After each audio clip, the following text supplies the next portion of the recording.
The following video is a re-edit and re-upload of a previous video uploaded on June 5th, 2017.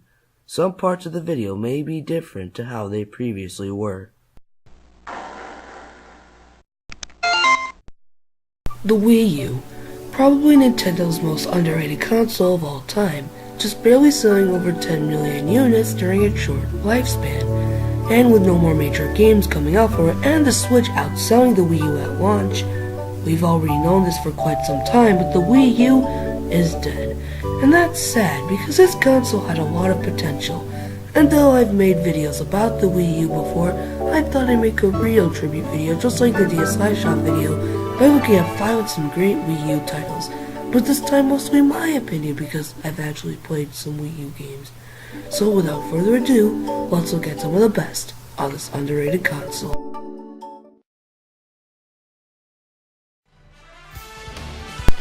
Do I really need to explain this?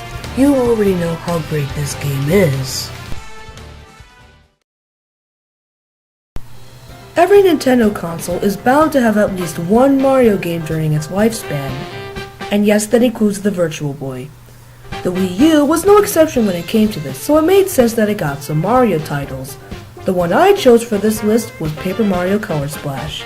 The plot is that Mario gets a letter that's actually a color-drained toad, so him and Princess Peach go to the address because they get suspicious. They soon find out what's going on, meet a paint bucket that will be Mario's partner, and restore the color to the town. And they're given the task to restore the color to the rest of the map. The Paper Mario series is one filled with controversy, and it may not fulfill fans' expectations like the Thousand Year Door did, but at least it's something worthwhile. It's fun, challenging, and overall it's just a great big old slop of paint. No pun intended. That doesn't even make sense. In order for people to continue waiting for Breath of the Wild, hint hint, Nintendo decided to remake 2 past Zelda games, now known as Wind Waker and Twilight Princess HD, both at this spot because they're basically the same thing. Since they're remakes, they both come with new features, both of which include off-TV gameplay, Miiverse support, upgraded visuals, what do you think the HD was for, and an added hero mode for extra challenge.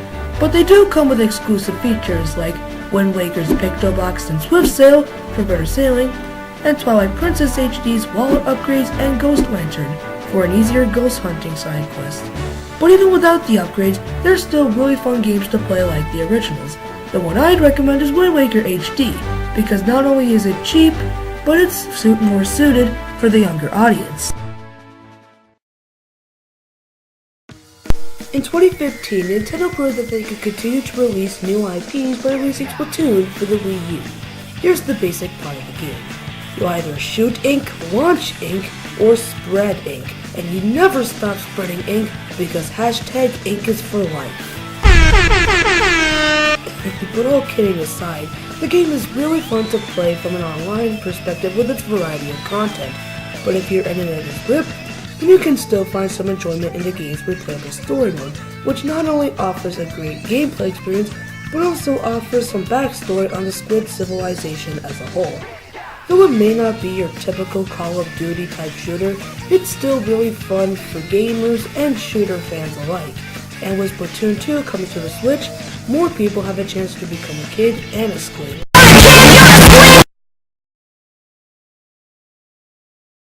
Did you get the hint?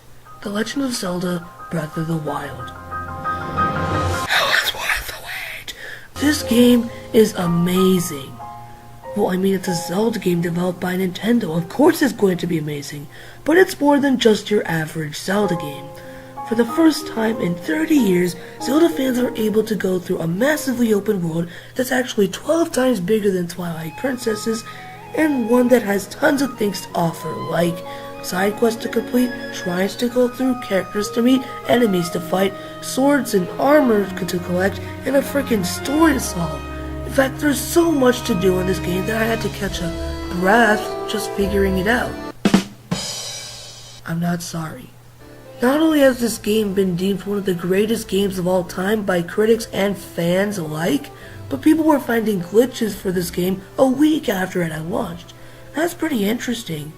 Sure, this game is also available on the Switch. More people will have the chance to play the game if they have a Switch. And in terms of technicality, the Switch version does way better than the Wii U version at all costs. But Breath of the Wild, in its natural home that is the Wii U, and as the last major first-party title on the Wii U, is still a really great game to play, the best version on that console, and one of, if not the best Wii U game of all time. And that's why it deserves the top spot on this list.